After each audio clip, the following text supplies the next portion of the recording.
GST में सुधार पर सीएम योगी का भी एक बड़ा बयान सामने आया। उन्होंने कहा जीएसटी सुधार सिर्फ टैक्स सुधार नहीं है, इससे इकोनॉमी को भी मजबूती मिलेगी। इन सुधारों से इकोनॉमी को भी मजबूती मिलेगी। सुनिए उन्होंने क्या कहा। प्रधानमंत्री मोदी जी के दूरदर्शी नेतृत्व में भारत की कर व्यवस्था एक नए युग में प्रवेश कर रही है। स्वाधीनता दिवस के अवसर पर नेक्स्ट जनरेशन जीएसटी रिफॉर्म का जो संकल्प आदरणीय प्रधानमंत्री जी ने देशवासियों के सामने रखा था, आज वह धरातल पर उतरता हुआ दिखाई दे रहा है। यह केवल कर सुधार नहीं बल्कि भारत की उच्च विकास दर वाली वैश्विक प्रतिस्पर्धा में अग्रणी अर्थव्यवस्था बनाने की दिशा में एक निर्णायक और महत्वपूर्ण कदम है।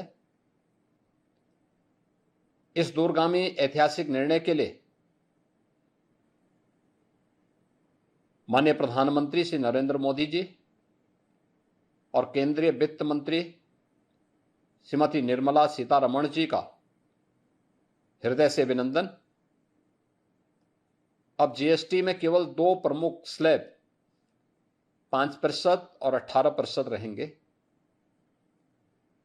अधिकांश आवश्यक वस्तुएं 5% स्लैब में रखी गई हैं, जबकि विलासिता की वस्तुओं पर जिनकी संख्या बहुत थोड़ी सी होगी वह 40% तक के कर दायरे में उन्हें रखा गया है। कम कीमतों से मध्यम और निम्न आय वर्ग के परिवारों की क्रय शक्ति बढ़ेगी। 22 सितंबर से लागू होने वाले इन सुधारों में राज्यों के हितों को भी पूरा ध्यान रखा गया है। यह नया अध्याय किसानों, महिलाओं, युवाओं, एमएसएमई सेक्टर और छोटे व्यापारियों को एक नई शक्ति देगा। खाना, दवाइयां और शिक्षा सामग्री पर कर 0 से 5% तक रखने से घरेलू खर्च में बचत होगी